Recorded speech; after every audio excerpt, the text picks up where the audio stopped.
seguir por el Instagram de la cátedra, porque mucha gente de otras provincias y de otros países nos pidieron que quieren escuchar lo que vamos a decir hoy aquí. Entonces nos pareció que era importante en esta cuestión de una universidad abierta a la comunidad, que es nuestro interés desde esta carrera. Así que bueno, ¿tienen ganas de escuchar lo que vamos a decir? ¿Sí? Sí. Bueno, dejaría que empiece Carlos.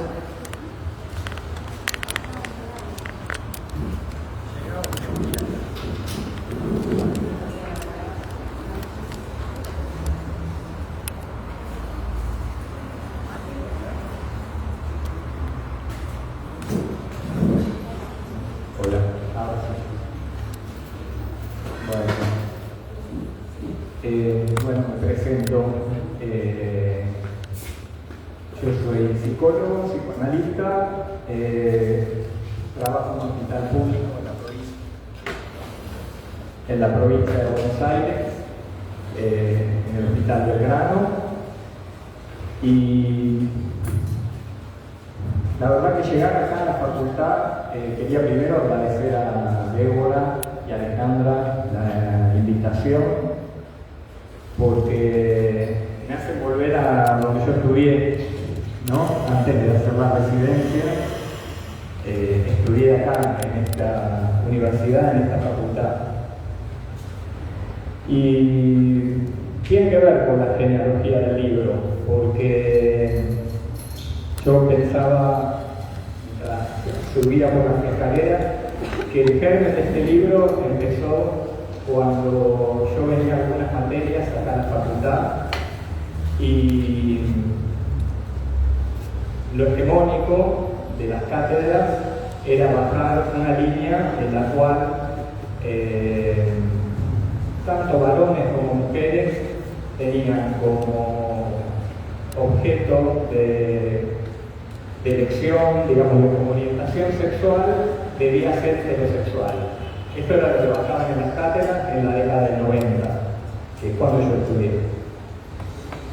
Y eso me hizo ir a buscar otra bibliografía que tiene que ver con incluir lo histórico social en el psicoanálisis, y empezar a ver que el psicoanálisis tiene un montón de cuestiones que trae como dogmas que son en realidad bajadas del patriarcado, del histórico social. Lo cual, bueno, me llevó a leer a Margaret Mead y distintos autores.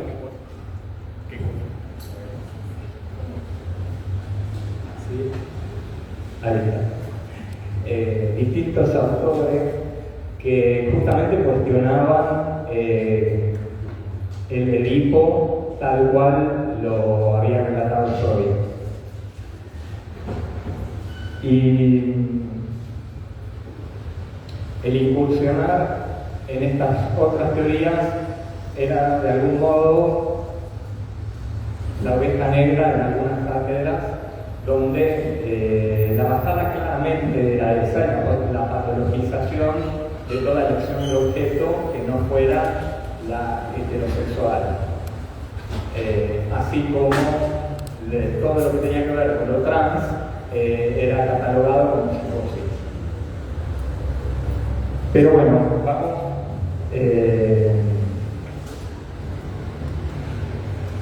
al libro. Les cuento esto porque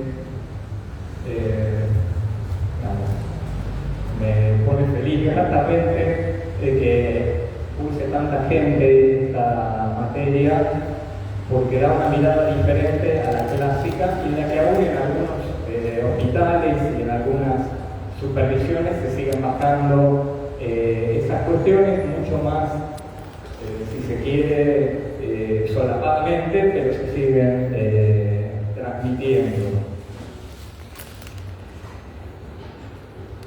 Yo un poco lo que quería también comentar, digamos, respecto de la masculinidad, que es el tema del libro, como mostrar algunos ejemplos a partir de los cuales nosotros podemos ver de que la masculinidad es histórico-social, que no es una esencia, y que, no sé, por dar un ejemplo, en la antigüedad los varones que encarnaban el estereotipo de afeminamiento no eran los varones que hoy día encarnan el estereotipo de afeminamiento para la sociedad mainstream, digamos, ¿no? Por ejemplo, en la antigüedad lo que era considerado femenino era el placer. Varones que se dejaban llevar, entre comillas, por el placer y tenían incluso muchas relaciones sexuales heterosexuales, eran considerados femeninos. Lo masculino era poder abstenerse del placer y participar de las comunidades de varones y en relación a la lucha, a todo lo que tenía que ver con lo militar y con la fuerza. Lo que hoy, digamos, o lo que era considerado hace muy pocos años y en algunos sectores aún hoy día como un Don Juan, sería calificado como femenino en la antigüedad.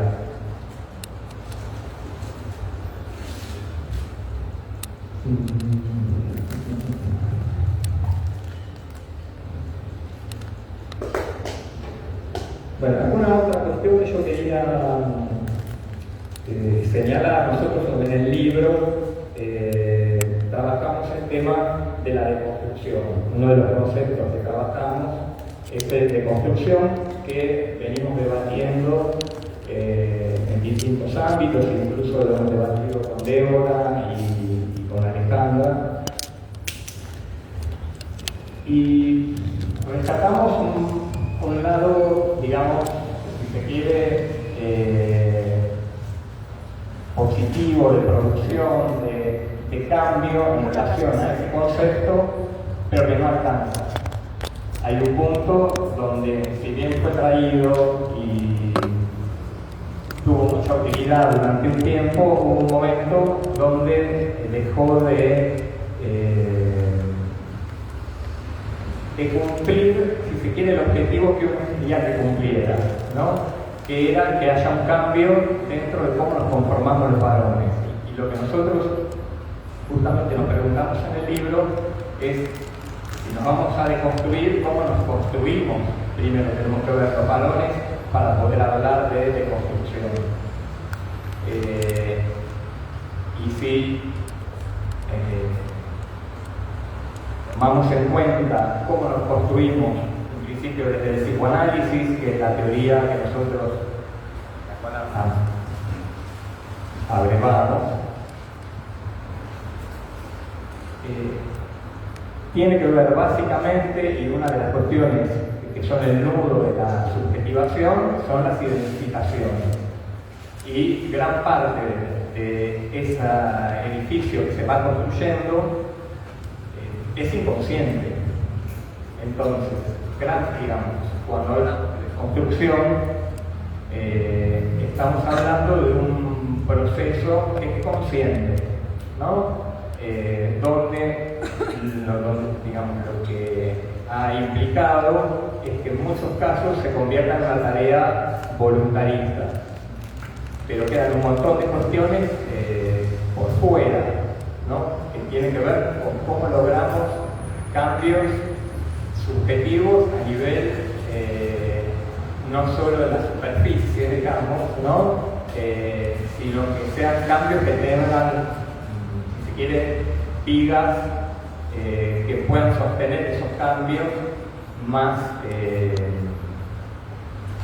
con el tiempo, digamos, que no sea algo práctico donde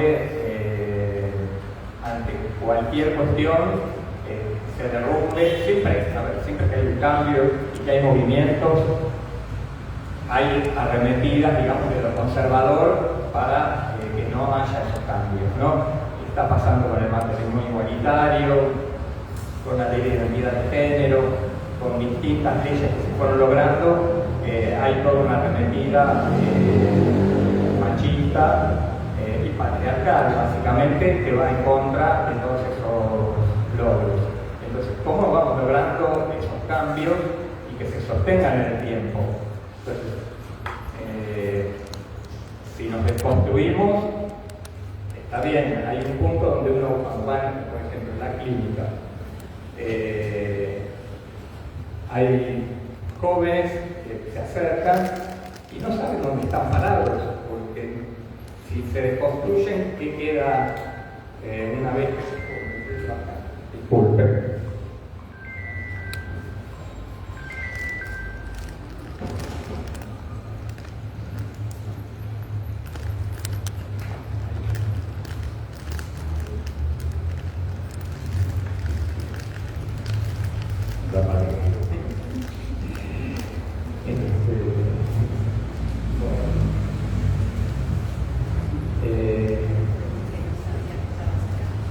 Alguien que no sabía que estaba acá.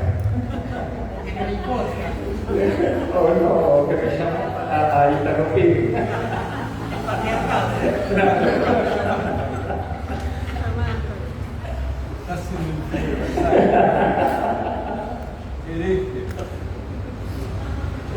Yo esto lo pensaba, hay algo que no conté, que cuando yo estaba en la facultad, al mismo tiempo participaba de la militancia del movimiento LGTBI, participé de la organización de la primera marcha del orgullo, y uno de los temas, voy a hacer el cruce porque sí, me parece que tiene que ver, había todo el tema de qué sería ser el buen gay, por decirlo de alguna manera, ¿no? O la buena lesbiana, ¿no? Muy entre comillas, ¿no? Y si uno busca la manera de ser bueno o el buen algo, entramos en lo superyoico y el voluntarismo. Y ahí lo voy a decir así, es un quilombo, porque desde el deber ser, y es difícil poder construir algo desde el deseo. Y por lo menos lo que yo fui viviendo en esa lucha que se iba dando, en las marchas, en las discusiones que se armaban, es que se iba construyendo algo a partir de esa lucha. Uno iba cambiando y modificándose a partir de la relación con nosotros y otras, en ese debatir, en ese pelear, en ese pensar distintas cosas, y en ese camino también íbamos encontrando referentes vivos y referentes no vivos, digamos, ¿no? Que eran ejemplo, digamos, para nosotros a seguir. Entonces, en cuanto a cómo ser varón, qué es ser varón y qué sería ser el, vamos a decir, muy entre comillas, el buen varón, ¿no? También tenemos que, por un lado, ver qué genealogías de varones que pensaron esto antes que nosotros, que ha habido muchos varones antipatriarcales y que han cuestionado el patriarcado y la opresión de las mujeres. Y a la vez, cómo nos juntamos con otros y otras que piensan como nosotros y llevamos adelante no solo la lucha, sino con espacios como este, por ejemplo, ¿no? Yo escribí más cosas, pero dejaría paso para que haya un día bueno.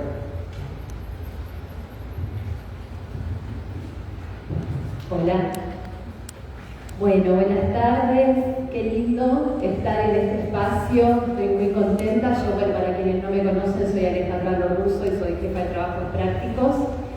Y bueno, estoy muy contenta siempre de estar en el teórico, en este espacio compartiendo la presentación de este libro. Y bueno, gracias a Carlos y a Alejandro por aceptar la invitación y venirse hasta acá. Y creo que esto de presentar un libro en el marco de la Cátedra de Introducción a los Estudios de Género y en el marco de la facultad no es un gesto menor. Presentar un libro y presentar un libro que masculinidades, en una práctica nuestra de traer el productor a su mesa, ¿no?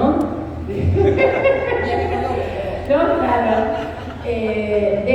Bueno, lo que pasa muchas veces en la facultad, que lo decíamos antes de empezar, que leemos apuntes que no saben, bueno, ahora con internet se puede saber fácilmente quién escribió y si está viva esa persona que lo escribió. Y bueno, me parece que acercar quienes están escribiendo, investigando un tema, elaborando un universo simbólico para entender nuestra realidad actual. No solo entender, ayudarnos a tramitar lo que pasa en la realidad es un montón, ¿no? Y esto es una tradición dentro de la cátedra, de las tradiciones lindas que queremos sostener, porque siempre estamos, nuestro pensamiento crítico va en contra de lo conservador, en contra de las prácticas tradicionales, pero hay algunas prácticas y algunas herencias simbólicas que es bueno sostener. Entonces, en esto, gracias a Débora, que es la que arma estos lazos y nos los acerca, y bueno, está muy bueno. Así que varios motivos para pensar. Y es traer un libro como este sobre masculinidades no solo a un lugar de transmisión de conocimiento, sino de algo muy importante que es bueno volver a visibilizar, que es un espacio de producción. O sea, porque la cátedra, la universidad, pero la cátedra también produce teoría, elaboraciones sobre masculinidades, venimos trabajando. Yo hice mi tesis hace muchos años sobre infancias y masculinidades, y entonces está bueno entrar en sintonía con gente que está trabajando un tema, ¿no? En sintonía y en diferencia, ¿no? En las cosas que decíamos antes sobre el tema de la deconstrucción, como lo pensamos cada uno de nosotros, porque justamente lo que trabajamos en estudios de género es cómo pensamos la diferencia y cómo le hacemos lugar a la diferencia. Lo voy a decir un poquito más difícil, cómo tratamos la alteridad, ¿no? Pero es esto, puedo decir más difícil o más sencillo. Y de eso se trata, de poder pensar con el otro en diferencia, porque cuando pensamos parecido es fácil, ¿no? Pero cuando pensamos distinto no es tan fácil. Y en un momento, situar la reflexión sobre las masculinidades y la diferencia, en un momento que es horrible, ¿no? De qué trato se le está dando en la actualidad a la diferencia y al debate y a lo distinto, ¿no?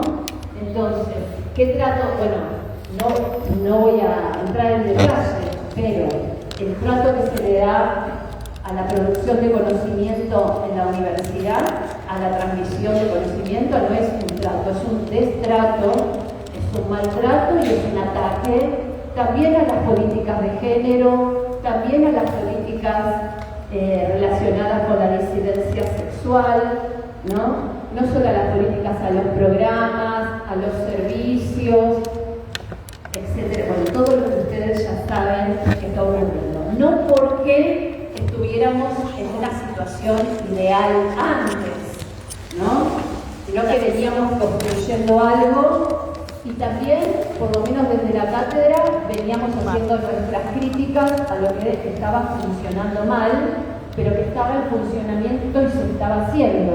Y ahora hay una arremetida conservadora o no conservadora sobre todo eso.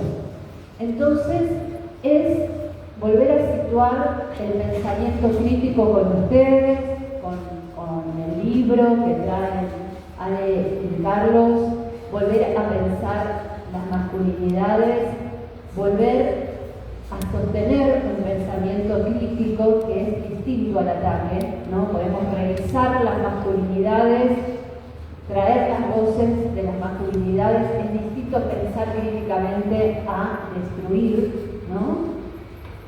Y este libro tiene varias cosas interesantes, voy a decir algunas, que desde su título ya lo trae sobre el malestar de los varones, que podemos alojar, el malestar que padecen y el malestar que producen las dos facetas articuladas a diferentes sistemas de opresión, ¿no? Patriarcado, capitalismo, colonialidad, ¿no? Como esas distintas líneas que se articulan para reproducir, ¿no? La subordinación, el sometimiento y el malestar. Y es un libro que creo yo puede acompañar procesos formativos. Es un muy buen libro para leer, que no teníamos hace 10 o 15 o 20 años atrás un material como este. Entonces había algunos pioneros o pioneras trabajando, pero había muy poquito en nuestro contexto local, es decir, de nuestros varones, en palabras de varones. Y es un libro que tiene una espesura teórica sobre, primero, cuál es la historia de consolidación de un campo de estudio, ¿no? Y de investigación. O sea, está pipí cucú, cómo lo han hecho, o sea, se leyeron todo, son dos, menos mal que son dos, porque es, bueno, quienes quieran hacer sus tesis con masculinidades tienen que tener este libro, porque verdaderamente han hecho un estado del arte sobre cómo se arma el campo de estudio de las masculinidades y una historización del armado de la subjetividad masculina, ¿no? de los mecanismos, de los modos de subjetivación, en términos de la profesora, ¿no? De los modos de subjetivación. Luego hay una problematización, porque hay un compromiso político y ético con el libro. No es solamente te describo las masculinidades, ¿no? Las problematizan por los efectos que ven en esos modos de armado de la masculinidad. Cómo padecen los varones y cómo padecen y padecemos en los vínculos, ¿no? En lo intersubjetivo, ¿no? Es decir, lo que producen desde determinadas masculinidades en el vínculo con el hombre. Y creo que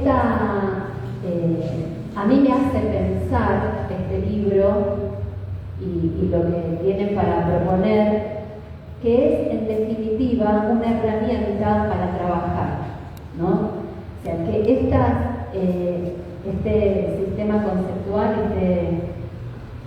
¿cómo es que le llaman? Sistema operativo, ahí está, se me escapa. El sistema operativo, como le llaman ellos, es para poder trabajar. O sea, hay una intencionalidad, por eso discuten el tema de la deconstrucción, ¿no? Para que podamos hacer algo con esto, para que podamos transformar la realidad de los varones y que podamos transformar la realidad social. Y creo que eso trae un diálogo, ¿no? Un poder situar la reflexión sobre las masculinidades en un diálogo y en una posibilidad de trabajo. Y creo que hay una propuesta hermosa en el libro, que es el tema de estos sistemas de opresión, cómo podemos aunar luchas, ¿no? Las distintas luchas que hay en la sociedad, de clase, de género, de orientación sexual. Me hace pensar un montón eso, porque pienso además que el diálogo, así como la propuesta de aunar lucha, en algún momento trastabilla, ¿no? Porque hay un malentendido estructural, porque hay relaciones de poder, y entonces trastabillamos en esta propuesta. Trastabilla la deconstrucción también. Entonces, ¿qué hacemos? ¿No? Una cosa es trabajar, a ver, con los Raúles de la vida, ¿no? Podemos decir, donde es fácil, porque vos podés decir, bueno, masculinidad hegemónica. Y otra cosa es cuando vos trabajás con los Pedros de la vida, ¿no? ¿Sí? Con eso que te gustan, que querés, que te cae simpático, y ahí se te complica. Claro, Pedro y Raúl, ¿no? De Raúl y Mabel, y de Pedro y... No, Hilari. ¿Qué pasó con Pedro? Que le hizo la nota a este Pedro pica piedra. Ay, por favor. Ustedes no son jóvenes como yo. Creo que lo más difícil es cuando te enamoras de Pedro, ¿no? Que parece que es un aliade, que es un deconstruide, pero bueno, te gusta, pero te gusta. Entonces, digo, yo celebro el libro, celebro la reflexión sobre las masculinidades, porque vivimos varones, mujeres, disidencias, amamos a nuestras familias, a nuestros amigues, nuestros novios, ¿no? Y hacemos clínica. Entonces, creo que ahí hay que revisar las estrategias. Y no porque, estoy como mucha cosa de actualidad, pero no porque nos hayamos pasado 3 pueblos, ¿no? Sino porque siempre que hay un acto subjetivante, siempre va a haber un cuestionamiento. Porque cuando vos te subjetivás de alguna forma, a alguien no le va a gustar, ¿no? Entonces me parece que si nos pasamos 3 pueblos es para dejar atrás cosas desagradables, no para pasar por sobre el otro. Y en eso estamos en el mismo camino, o queremos estar en el mismo camino, pero desidealizando la deconstrucción, desidealizando nuestras estrategias, desidealizando el diálogo, sabiendo que trastabilla, pero que podemos seguir pensando, que tenemos gente que está pensando estos temas y que nos quieren dar una mano para entender y tramitar lo que pasa en la actualidad. Así que bueno, celebro el libro y gracias. Gracias, Ale. Bueno, soy Alejandro Baima y acá sí me puedo presentar como ex docente de la cátedra, porque lo primero que voy a decir es que le quiero agradecer a Débora. Ustedes calculen, están sentados ahí, imagínense 1990, que Débora me ofrezca a mí, amigos, compañeros de residencia, estoy en la cátedra, a vos te va a interesar. Y yo entré como coayudante, 1990, de docente de la cátedra que se llamaba Estudios de la Mujer. ¿Se imaginan quién era el único varón que estaba en la cátedra? Desde entonces, hace 35 años, ustedes imagínense, porque ustedes tienen, los veo como estudiantes, coayudantes, amigues. Imagínense 35 años después la emoción de estar con mi amiga aquí en un tema que, obviamente, cuando yo leía, desde que daba clase y veía la opresión patriarcal, no me hacía falta dar clase porque me alcanzaba por haber vivido unos cuantos años en este mundo, me alcanzaba, como Carlos dice que yo me pongo así, Lennon maníaco. Habéis escuchado las canciones de Lennon feminista cuando era mucho más chico,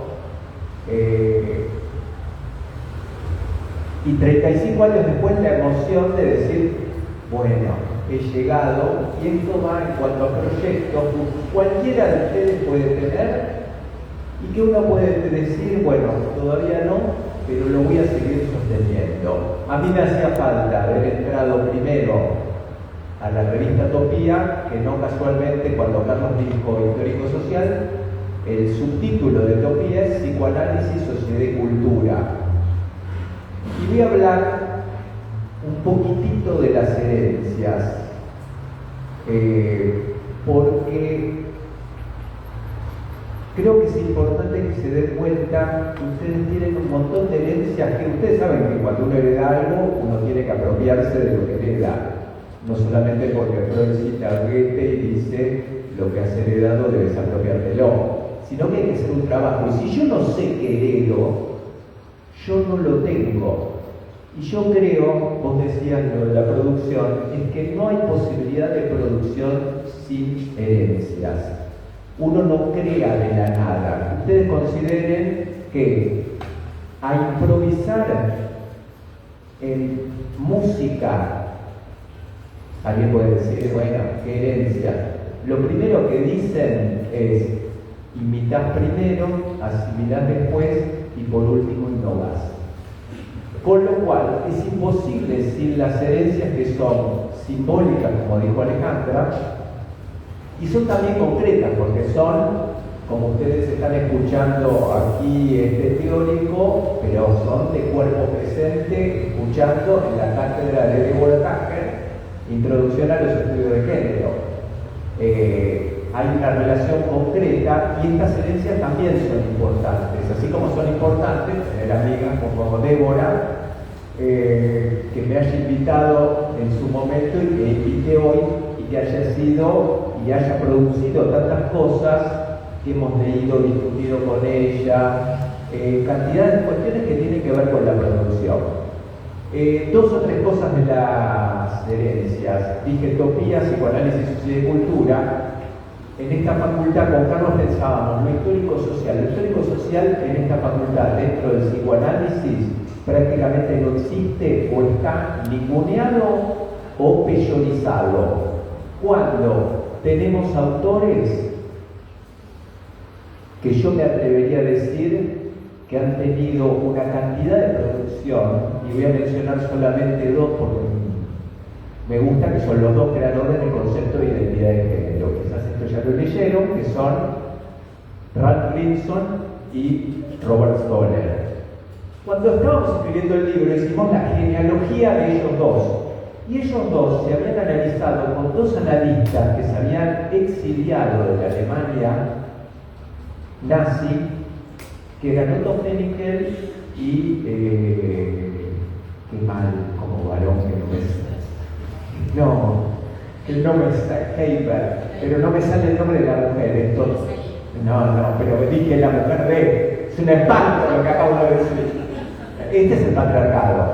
Bien, los dos fueron los analistas, cada uno de ellos, y los dos venían de izquierda freudiana. Ustedes se preguntarán, porque no habrán estudiado, qué cuerno eran los analistas que en la década del 20 formaron parte de izquierda freudiana. Eran seguidores de Freud, de izquierda obviamente, marxistas, que trataban de pensar la sociedad, lo que hoy podemos llamar los modos de subjetivación en la sociedad. Pero no solo eso, esto es parte del robo de la herencia. Los dos líderes fueron los que armaron los policlínicos psicoanalíticos y armaron la base de la técnica y la praxis psicoanalítica. El trípode viene de Otto Hennecke fue uno, Wilhelm Reich el otro, donde hacían grupos de discusión, las primeras supervisiones grupales, las primeras intervenciones en niños. Melanie Klein no se hubiera dedicado a niños si no hubiera estado en el Policlínico de Berlín previamente, y después se fue a Londres, pero empezaron a atender niños, a hacer distintas cuestiones que tienen que ver con la praxis psicoanalítica. Son los autores a la vez de los primeros libros de técnica después de los escritos técnicos de Freud. Tanto Reich, Análisis de Carácter, Problemas de la Técnica Psicoanalítica.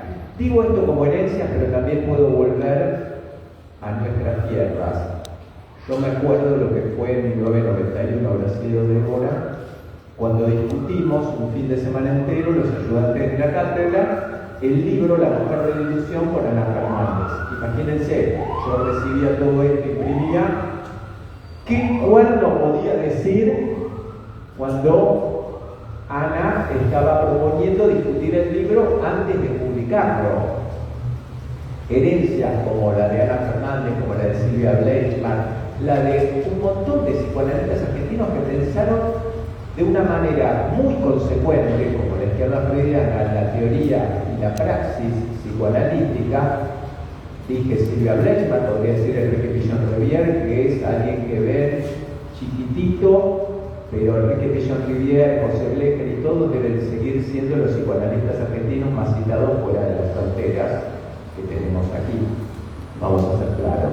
Silvia Bleichmann es otra. Creo que estas herencias son importantes y creo que es importante simplemente, aunque se queden con esto, algunos nombres que hayan anotado o que no se acuerden, pero sepan que tienen muchas más herencias que si no se transmiten y ustedes no se las apropian, no van a tener elementos. Y además lo peor de todo, que esto tiene que ver con algo, vino a principio de año hablar de toda la cuestión de la raza, la colonialidad. Hemos tenido y tenemos productores originales de estas tierras. No tenemos que repetir como loros en francés, en inglés o en otro idioma. Tenemos productores que, si uno no sabe que existen, va a pensar que uno jamás va a producir, porque uno jamás va a poder. Y ahí vuelvo al tema que quería tocar, que son las identificaciones que se dan a lo largo de la vida. Si yo no me junto con gente que produzca, es medio difícil que yo crea que tengo posibilidades de producir. Además, otro de los mitos es que la producción es individual. No, la producción será firmada individualmente, pero siempre en el grupo interno, como me permitiría decir Pichon-Rivière, un equipo de trabajo que nos sostiene. Fíjense los agradecimientos de Freud o los agradecimientos de cualquier autor. Dije algo para la poesía. Que creo que son importantes. Por eso es importante ir a buscar quiénes son productores de conocimiento, así como, no sé, Silvia Bleichmann, en nuestro caso, el sistema operativo lo tomamos de quien fundó y es el director de Utopía, que es Enrique Carpintero, que a la vez Enrique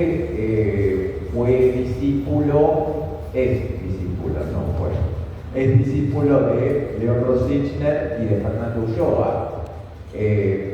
Dos autores, León Rosichner, me imagino que quizás no lo conocen, háganme con las caras, no lo conocen a León.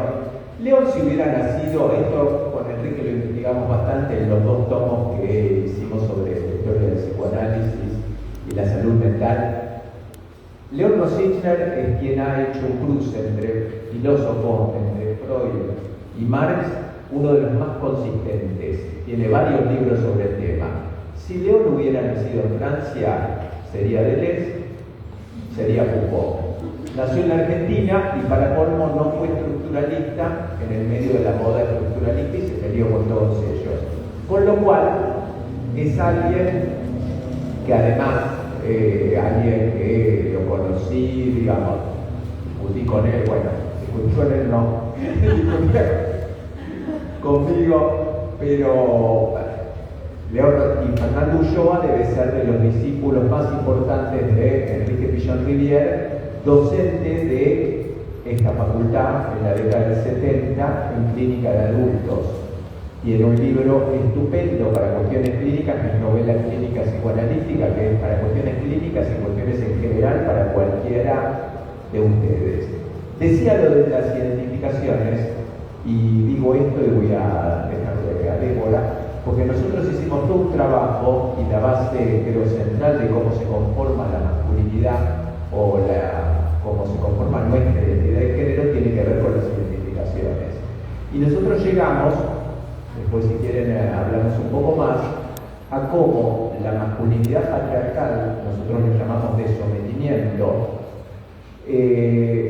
el mecanismo de identificación, nosotros retomamos esto que Félix llamaba identificación con el agresor, como mecanismo de adquisición de la masculinidad patriarcal. Identificación con el agresor, siempre un varón patriarcal adquiere su identidad de género, porque cuando uno incorpora, no incorpora el sometedor, incorpora el par. Esto es lo que Ferenczi decía en la década del 30 del siglo pasado. La identificación con el agresor no es solamente que uno hace activo lo pasivo, sino que incorpora el par sometedor-sometido. Creo que es importante esto y a la vez tener en cuenta, yendo en contra de lo que muchas veces se estudia y se transmite, que todo está jugado a los 5 años y si no la segunda vuelta se pone la adolescencia y se termina. No, no es así. Para dar un ejemplo, y con eso termino, pensemos en lo que ha provocado y lo que ha generado la marea verde en cantidades de mujeres y de cómo se han sentido mujeres y qué pasó post marea verde en cuanto a qué les cambió en cómo se sienten y cómo viven la propia ser mujer. Esto también nos alumbra, volviendo a la deconstrucción,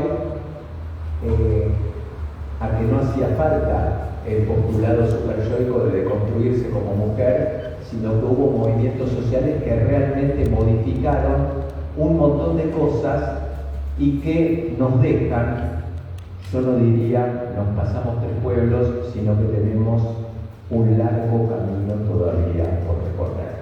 Muchísimas gracias.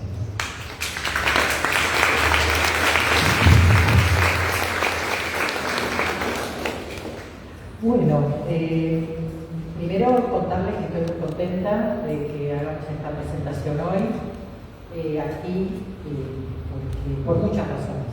Por muchas razones, algunas la misma Alejandra, que es esta idea de abrir la cátedra y la facultad al exterior, traer la producción que se hace de colegas y de queridos y queridas con los cuales dialogamos y queremos que estén en estas aulas y que traigan discusiones que tenemos en el amplio campo de la salud mental que excede la facultad, ¿sí? Y traerlas acá. Esto por un lado. Por otro lado, porque los autores son personas que yo quiero mucho y que respeto, entonces también es una fiesta por eso, traerlos acá y poder charlar y presentar su obra aquí. Cuando supe que estaban escribiendo el libro, me pareció muy buena idea. Cuando me pidieron que les comente el manuscrito, me asusté. Porque una no anda a esta edad para perder amigos. Entonces tenía miedo de qué les iba a pasar con lo que yo les iba a decir. Y no pasó nada malo, al contrario, pasaron cosas hermosas, que fue poder leer un trabajo de muy buena calidad y además poder debatir ideas y debatirlas de verdad, y nos reímos mucho y fue muy lindo. ¿Y por qué tenía miedo de perder amigos? Y ahora les voy a decir, porque me parece que hay algo que todavía es un pendiente, que es el diálogo entre varones y mujeres. Hay un diálogo que todavía no está hecho. De hecho, les voy a contar algo. Patricia, que fue la otra presentadora, Patricia Rossi, el día que yo presenté en la Feria del Libro, le pasó lo mismo que a mí. También tenía miedo de cómo ustedes iban a recibir. Porque todavía hay algo que las mujeres no hemos podido transmitir, porque todavía nos cuidamos en cómo decimos las cosas, aunque parezca mentira. Parece que nos pasamos 2 pueblos, 3 pueblos, pero no. Todavía transmitimos nuestras ideas, todavía hay cosas que no decimos como las pensamos. Damos muchas vueltas hasta decir lo que realmente pensamos, porque tenemos una percepción que hay cosas que todavía son imposibles de escuchar a la manera de cómo las percibimos, ¿no? Hay algo de lo indecible, ¿no? Y además porque nos hemos acostumbrado a adquirir formas muy, ¿cómo podríamos decir? Muy como encontrarles un vehículo amable para decir las cosas, por lo menos en nuestras generaciones. Y ahí hago una diferencia, porque el feminismo de masas ha sido un feminismo de la furia, ¿no?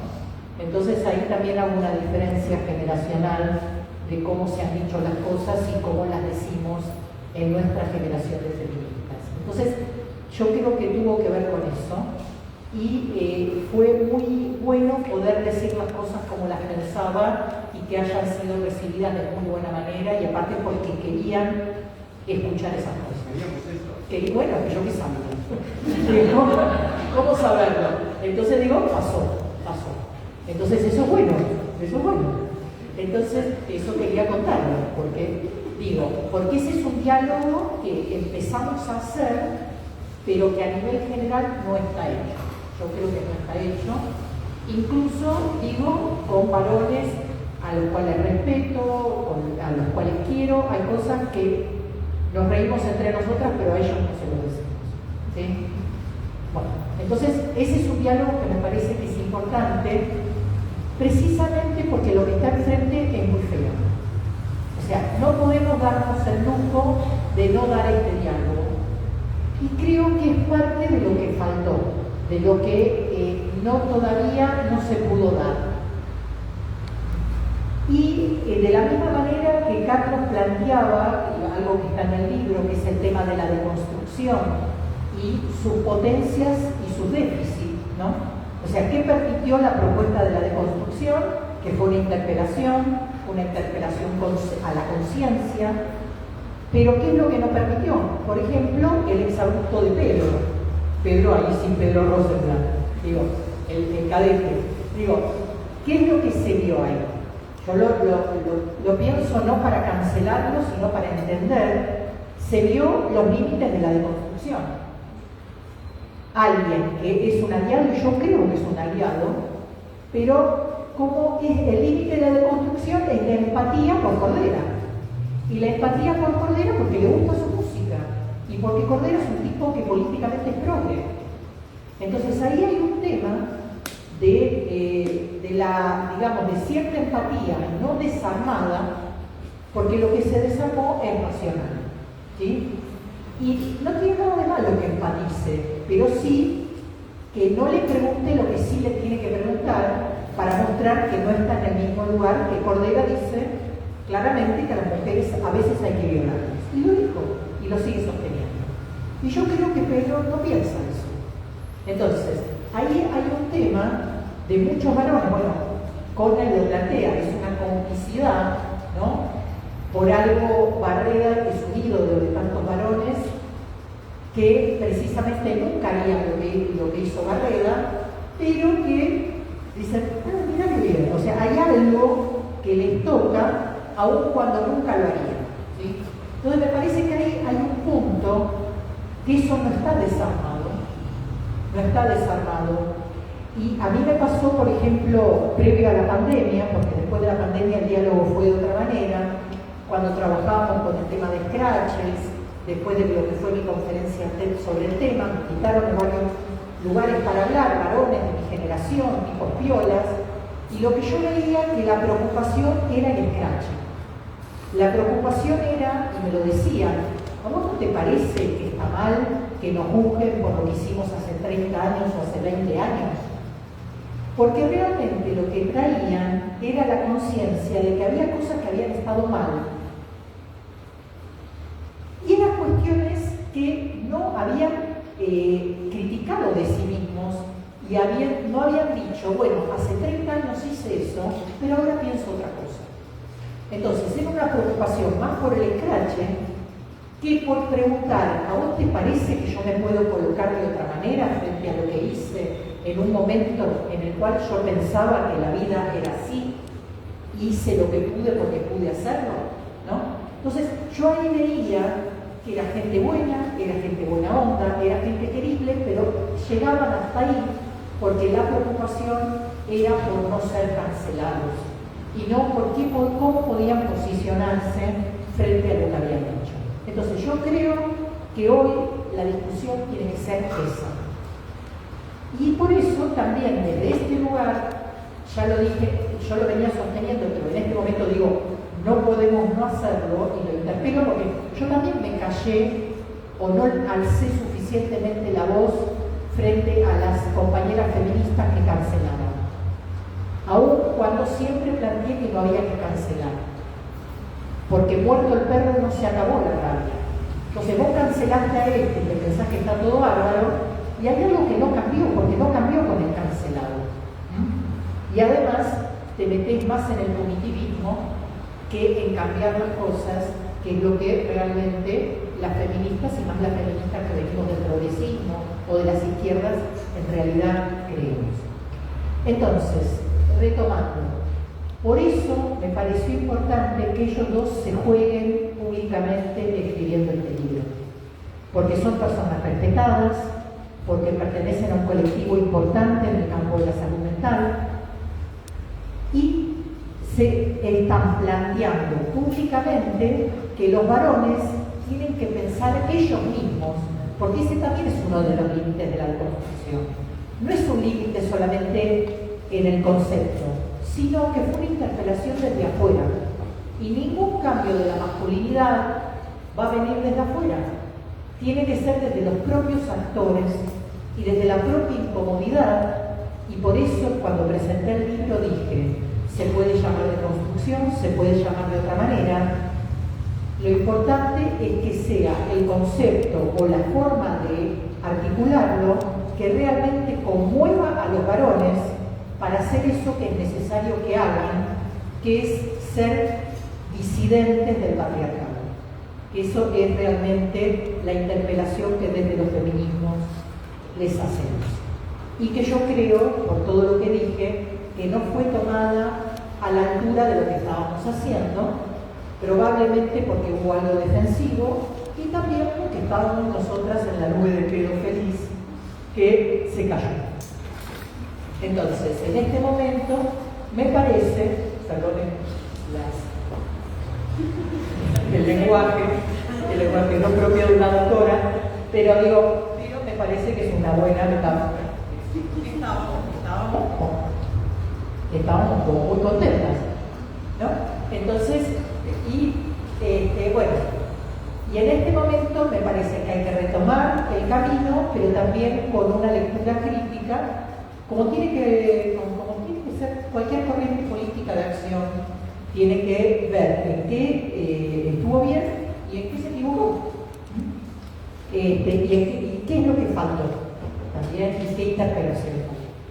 Por otro lado, otra de las cosas que me encanta que ellos hicieron en el libro es que se filiaron con alguien que también quiero mucho, que es Juan Carlos Bolognich. Juan Carlos es una persona excelente, un hombre a imitar. Me parece que es una persona muy linda por muchas cosas y además es un productor de estos temas. Y es muy bueno que haya colegas de otras generaciones que tomen la posta de lo que ha sido su producción y lo que han sido sus desafíos para llevar esta posta a otras generaciones. Y eso también lo celebro. Celebro que ellos hayan retomado esa afiliación y esa identificación. Y por otro lado, también, como decía Alejandra, el libro se nota que son miembros de una revista, como Utopía. Se han leído todo el libro. O sea, porque esto de ser editores y de recibir hace que lean de todo, y el libro se fortalece con esas lecturas útiles. Y es una fuente excelente porque además ellos procesan eso y dan pistas muy interesantes. Por ejemplo, entre ellas, el origen de autores como los que crearon el concepto de identidad de género, ¿no? Esta afiliación con la izquierda freudiana me parece un hallazgo maravilloso, para mí es una novedad, y es una novedad que me encanta. Y tomaría algo que Alejandro dijo hace un rato, que tiene que ver con algo que yo vengo planteando hace rato y que me encanta esta resonancia, porque también aprendí de estas cuestiones, es la politización de Freud y la politización del psicoanálisis, y recuperar en un tiempo como los debates de los años 20 y 30, porque fueron épocas muy parecidas a estas. Fueron épocas de gran avance cultural y de prácticas innovadoras en lo cultural y en lo político, y también fueron el tiempo del germen de corrientes muy oscuras de la humanidad, como es el fascismo.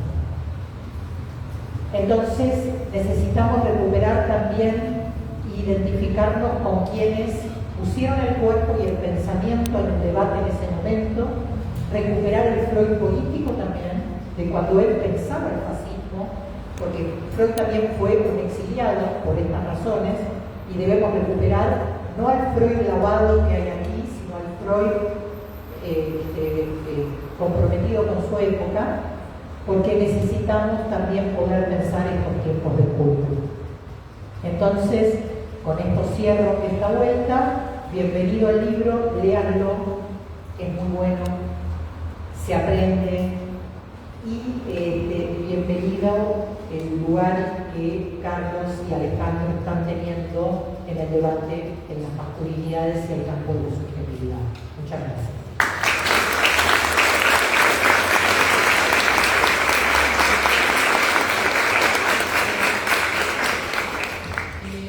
Vamos a dar una vuelta de 1 minuto cada quien de lo que recibimos y después hablamos. ¿Te parece?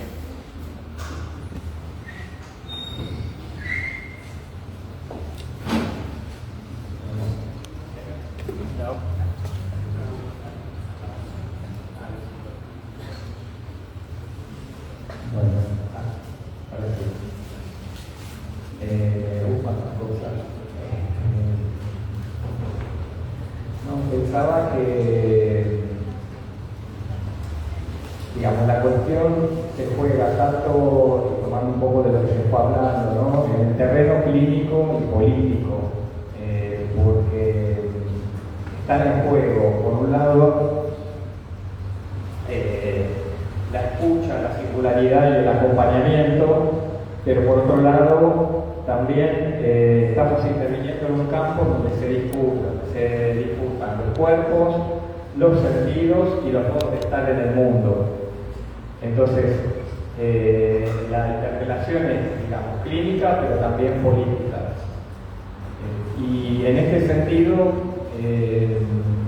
yo me acuerdo de paciente que he atendido en el hospital, muchos pacientes, pero me acuerdo de este en particular que tiene que ver justamente con este tema, que consultaba supuestamente por ataque de pánico, y a la vez le habían hecho alguna entrevista e incluso decían que tenía alucinaciones porque hablaba de algunos rituales que tenían que ver con ciertas supuestamente alucinaciones visuales, y que en realidad si uno seguía escuchando al adolescente y también a la familia, esas supuestas alucinaciones en realidad eran rituales, digamos, de la cultura de la que él venía. Venía de un pueblo en el interior de Paraguay, y eran prácticas que hacían en el pueblo donde él vivía, y eso fue catalogado como alucinaciones, cuando en realidad tenía que ver con su cultura. Pero al mismo tiempo, la cultura de la que él venía era una sociedad, es una sociedad muy machista, y le exigían a él ser un varón que tuviera huevos, que se la bancara, que saliera, en la familia incluso salían a dispararle a los cuatreros en el campo y a echarlos, y esperaban eso. Y él no se identificaba con ese lugar de varón que le exigía la familia. Y ese ataque de pánico, a medida que fuimos conversando y traía estas cosas, su forma de ser varón fue plantarse y decir: yo no quiero esto para mí. Cuando él se puede plantar ante la familia y mostrar otro tipo de, digamos, de otra forma de ser varón, ese ataque de pánico deja de estar. aportar esto. Bueno, dos cositas muy breves que me quedo pensando en este espacio de formación, cómo nuestra práctica como psicólogos, psicólogas, es una práctica política, ¿no? En esto de que están siendo capturados y cuestionados ciertos términos, ¿no? Actualmente la libertad, la cuestión de género, un montón de términos que están siendo, que tienen una puja de lo que significa. Nuestra práctica es política. Y si vos te despolitizás, la estás pifiando, porque estás viendo una parte de la película, nada más, ¿no? Entonces, tenemos que politizar nuestro hacer. Y así como digo eso, también digo que necesitamos diferenciar en el campo de la salud mental o en el psicoanálisis nuestros objetivos, nuestras estrategias del campo militante, ¿no? No hacemos lo mismo cuando hacemos una intervención en salud mental que lo que proponemos, por ejemplo, en relación a la deconstrucción. La deconstrucción es una propuesta social, cultural, pero no es lo mismo lo que hacemos en la propuesta clínica, por ejemplo, en una intervención con un grupo o en una intervención con una comunidad en nuestro rol. En todo caso, será una propuesta que se haga en esas subjetividades, no digo, porque si no, creo que se confunden varias cosas y creo que también es una búsqueda de cada sujeto o de cada subjetividad en eso. Y creo que esto que plantea Débora de los varones buscando sus propias deconstrucciones, creo que hay mucho de la deconstrucción que es entre ellos, ¿no? Vos podés trabajar, y a mí me ha pasado trabajar 10 años con varones en análisis, pero después van a un grupo y se identifican en el proceso que están haciendo, que puede, no necesariamente un grupo terapéutico, van a una clase de, no sé, esgrima, lo que sea que hagan, de pesca, y hay algo que se produce ahí en el diálogo entre ellos que produce más deconstrucción que lo que vos podés trabajar, ¿no? En un espacio de análisis. Entonces me parece que recuperar también esas prácticas y esas diferenciaciones nos permiten ver las cosas diferentes.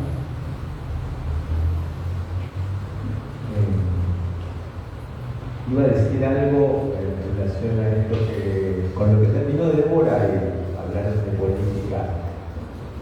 Creo que es importante, yo voy a echar las bolas de frase. Bueno, sí, en los términos técnicos patriarcales, pero con la cuestión de las herencias, creo que la cuestión de la politizar es cierto, pero tenemos ya más de 100 años de historia de psicoanalistas.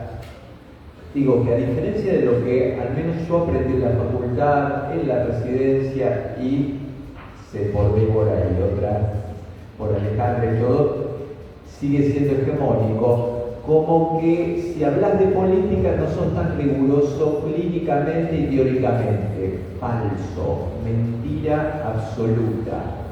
Mentira absoluta porque los que más han producido sobre dispositivos, diagnósticos y todo, eran quienes decían esto que dijo Alejandra. Una cuestión es lo que hacemos clínicamente, los debates que tenemos sobre cuestiones clínicas, metapsicológicas y a la vez cómo pensamos la subjetividad.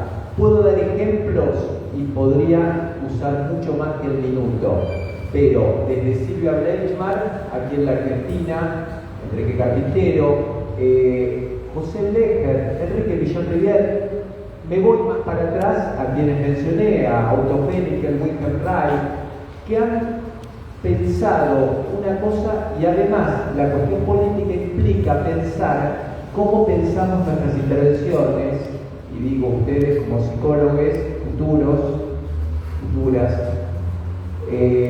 cómo pensamos las intervenciones clínicas de acuerdo a la subjetividad de la época, porque este es el otro quilombo. Tenemos una época que está desamparando y está produciendo modos de padecimiento que no estaban hace 50 o 60 años. En una guardia, como una colega que está en Topía, que en un hospital infanto juvenil, dice, yo cuando hacía la residencia no recibía en la guardia 4 o 5 chiques con autolesiones y 2 o 3 intentos de suicidio todos los días.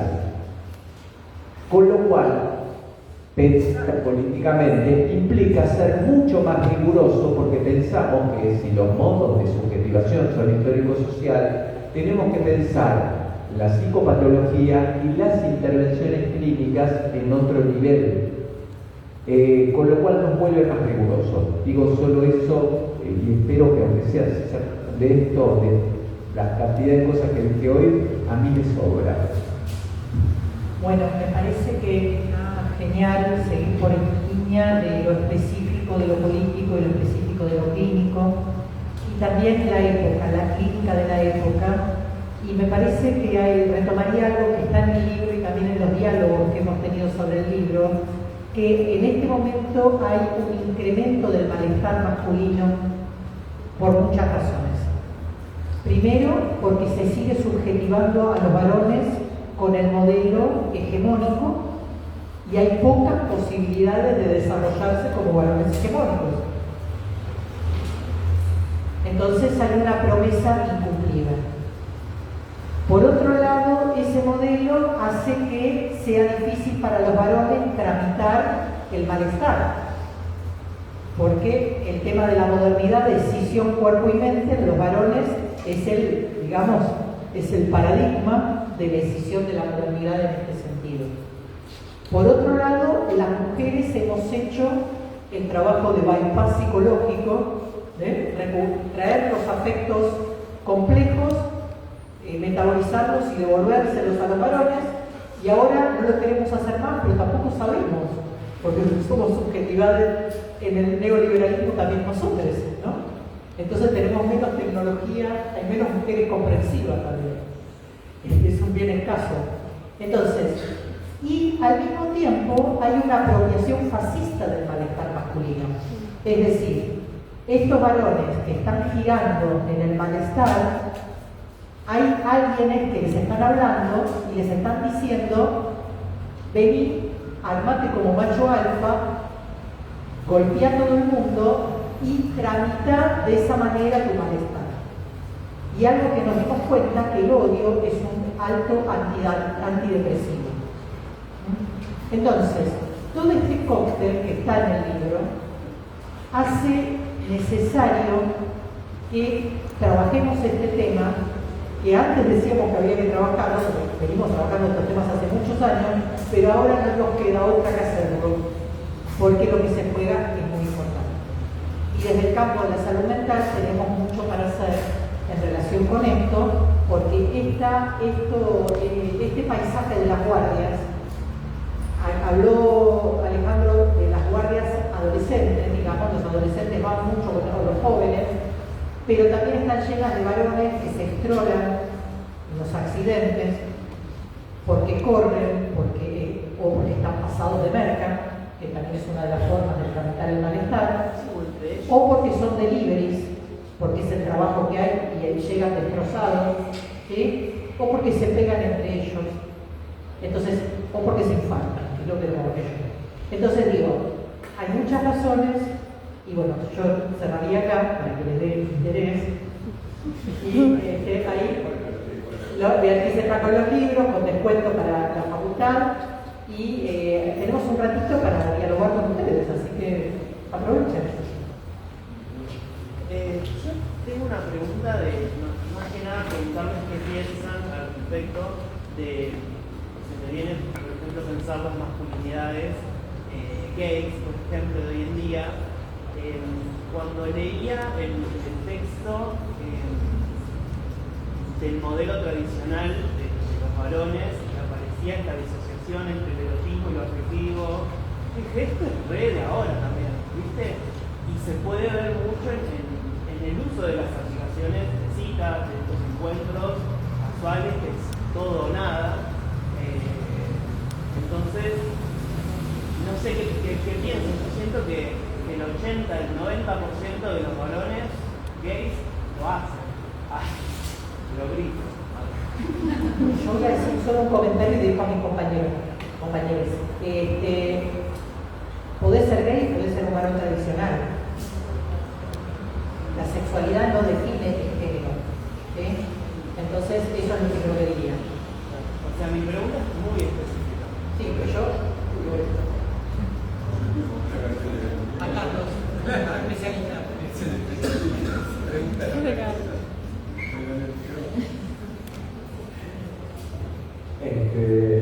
Repito lo que dice Débora, estoy de acuerdo. Los varones gays somos varones y estamos subjetivados en la misma sociedad patriarcal, y estas cuestiones que tienen que ver con la masculinidad tradicional se repiten dentro de los lugares de ligue, dicen los españoles. En las aplicaciones se repite lo mismo. Hay una desvalorización en gran parte de todo lo que, como en Grecia y Roma, y también en nuestra sociedad, todo lo pasivo es denostado, todo lo que tiene que ver, una de las cuestiones que yo no me extendí antes, que ocurren, digamos, desde la antigüedad, que lo desvalorizado es la pasividad. Y esto se repite bastante en muchas de las aplicaciones en relación a la masculinidad gay. Estamos conformados en la misma sociedad, interiorizamos el patriarcado, además de la homofobia internalizada, es el patriarcado internalizado.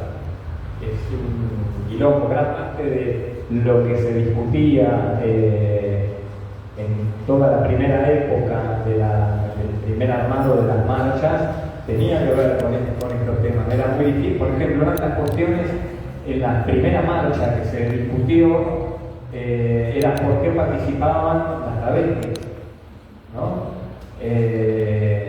Porque traían toda una cuestión de que la sociedad iba a confundirnos con las personas trans. Y fue una discusión que se dio, y finalmente, digamos, obviamente, hoy vemos la historia, el colectivo es LGTBIQ+, pero fue una discusión que hubo que dar. O sea que, ¿no? Nos atraviesa. No dijimos cómo pensamos el malestar de los varones nosotros. ¿Cómo pensamos el malestar de los varones? Porque hablamos del malestar. Nosotros con Carlos seguimos la segunda teoría de las pulsiones de Freud y consideramos que el malestar tiene que ver con los efectos de la pulsión de muerte, de la violencia destructiva y autodestructiva. El malestar de los varones, y sobre todo de la masculinidad de sometimiento, digo por lo que esto se me ocurrió por lo que dijiste, Débora, porque el odio es antidepresivo, tiene que ver con que la masculinidad patriarcal nos, entre comillas, enseña a los varones a poner la destructividad hacia otros más débiles, subordinados, y que esa es la forma de tramitación del malestar. Desde ya, esto tiene un altísimo costo para los varones. La investigación de Débora sobre pacientes cardíacos, la cantidad de años que vivimos menos los varones, las vidas de mierda de los varones, en muchos casos estrolarse en cualquier lado, es parte de la violencia autodestructiva. Por eso consideramos que no por mandato, sino por deseo, porque es una mierda vivir como varón con las exigencias patriarcales, no porque hay que ser correcto políticamente, es porque la vida es mucho mejor sin tener esa cosa de mierda de la violencia destructiva y autodestructiva y poder colaborar, poder, como decía Alejandra, qué hacemos con las diferencias y lo que nos potencia las diferencias. Las diferencias nos pueden potenciar si no le pegamos al diferente, si la diferencia nos permite avanzar, porque finalmente, en cuanto a identificaciones, nosotros nos debemos a los otros con quienes nos rodeamos. Por eso es tan importante, digo, en la facultad y en el resto de la vida, con quienes nos rodeamos, porque nos vamos identificando de forma inconsciente, no solamente voluntariamente. Nos vamos tomando modos y vamos transformándonos a partir de los grupos que habitamos y nos habitan. Quería decir esto de malestar nada más. Incluso la gente que consumimos en redes también, porque hoy estamos muy expuestos todo el tiempo a personas mediante las redes, entonces también te identificas, por eso se identifican con los machos alfa y todo eso. Y algo que también llama mucho la atención es que los hombres no se claro, obviamente, no se involucran, por ejemplo, ahora que pasó todo esto de las 3 chicas asesinadas, lo de Jay, un montón de cosas que pasaron esta semana. Yo no vi a ningún hombre publicar, ningún influencer, por así decir, tampoco. Y eso también genera y mueve a las personas hoy en día, más que nada a los jóvenes, ¿no? Entonces también eso, tenemos ahí el contraste.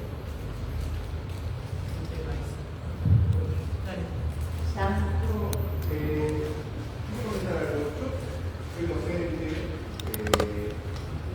mi experiencia de docente vi cómo el feminismo, adentro de las aulas, cómo las chicas tomaron este discurso, hicieron este discurso, interpelaron a los varones, le exigieron a los varones que den respuesta, y también vi cómo nos exigieron que den respuesta, pero también vi cómo los varones, adolescentes, no dieron ninguna en general.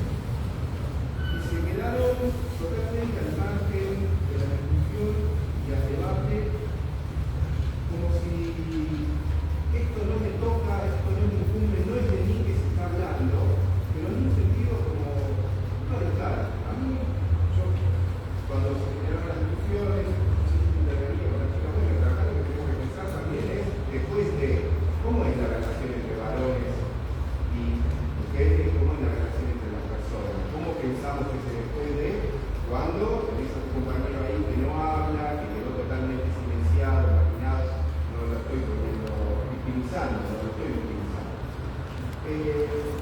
Cuando empecé la facultad, y empecé a leer algunas cosas, sobre todo el psicoanálisis, pensé en esta idea de que fuimos hablados con un discurso. Entonces, pensaba que esos chicos son hablados con el discurso del patriarcado y que no son ellos los que hablan. Me parecía y pensé si más que ir por el sí mismo y por que se hagan cargo de ciertos cinismos, de ciertas actitudes, no es más potente ir por el lado de ¿vos estás seguro que sos esto? Con la pregunta de ¿vos estás seguro que ser varón es cagarse a niña? O sea, ¿quién me dijo que ser varón es esto? Como que me parece que hay un lugar donde si vos podés mostrar cómo son hablados por ciertos discursos, somos hablados por discursos, es más fácil moverse de esa posición que hacerse cargo de ciertos cinismos. Entiendo que frente a la justicia, cuando uno comete un delito, se deberá hacer cargo penalmente del delito que cometió. Bien, otra discusión, no sé si se entiende. Hay un tema de lo que vos estás diciendo que creo que tiene que ver con cómo se dio la discusión, cómo se dio la conversación, como se dice ahora. Me parece, te digo por la experiencia que tuvimos, desde la cátedra armamos un dispositivo 2018 para trabajar en colegios secundarios, que está en la bibliografía, y lo que decidimos es trabajar en 2 grupos, con varones y con mujeres, porque nos parecía que lo que les pasaba a los varones y lo que les pasaba a las mujeres era diferente. Y además porque a diferencia de cuando yo era adolescente, donde hablaban los varones y las chicas nos callábamos, hoy las chicas hablan y los varones callan.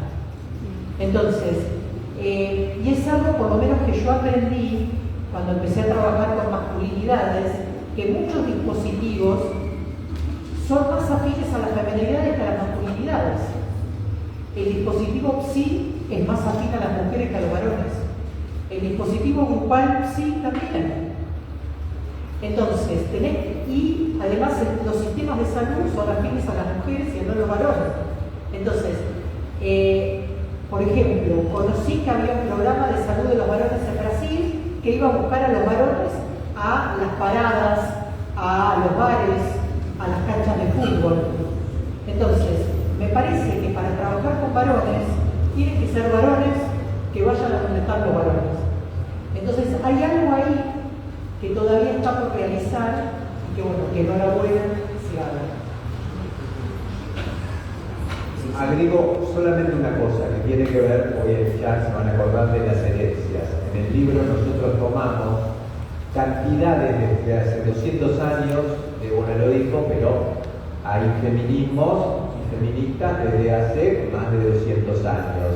Y hay que tener en cuenta que hubo dentro de socialistas, anarquistas, comunistas, siempre hubo varones, así como Marx y Engels tomaron Proletarios del Mundo Unidos de Flora Tristani. Así como Engels decía, si yo miro adentro de la casa, el varón es el burgués, la mujer es el proletario. Cantidades de varones que han producido dentro de la música, del azar, de varones, de los Pasolini, cantidad de varones disidentes que necesitamos recuperar esto porque para mí, sin herencias, es muy difícil avanzar. Bueno, muchas gracias. Hasta la última pregunta. Siguiendo la línea del compañero y retomando lo que ustedes dan de ejemplo en el libro con el tema de las identificaciones.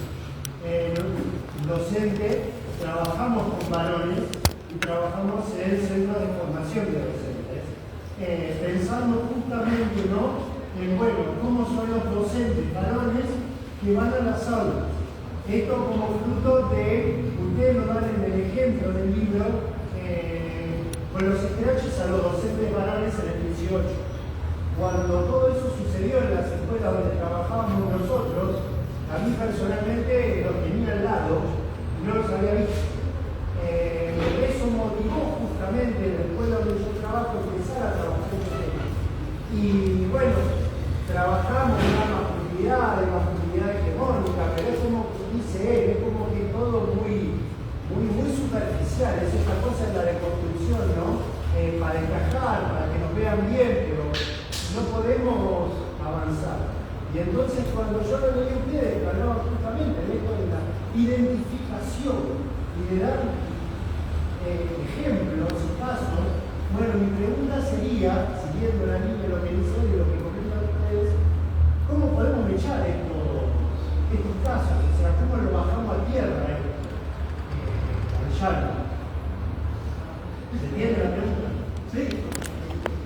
Gracias. Mirá, dale. Bueno, mirá, en los colegios secundarios, vos lo habrás visto si sos docente, hubo algunos que tenían varones en construcción. O sea, había pibitos que se juntaban y laburaban fuerte. Eso hubo. También me parece que es esto, juntarse y empezar a hablar de otras formas de ser varón, pero entre ustedes, me parece, y también de no alianza con los otros varones que no te diste cuenta, porque digo, en uno de los colegios que fuimos, el referente con el que hablamos y nos abrió la puerta fue descachado después. Tenía un expediente así de abuso y era el que nos abrió la puerta. Y, viste, esas cosas pasaron. Y no, bueno. Entonces digo, el tema de no ser cómplices, tampoco cancelar. Y me parece que proponer charlas y amar esos espacios y sostenerlos y aprovechar que ustedes existen. Me parece que son, como decían acá los colegas, son personas para identificarse. Asúmanlo. Sí. tenemos que terminar, pero me parecen muy buenas las intervenciones.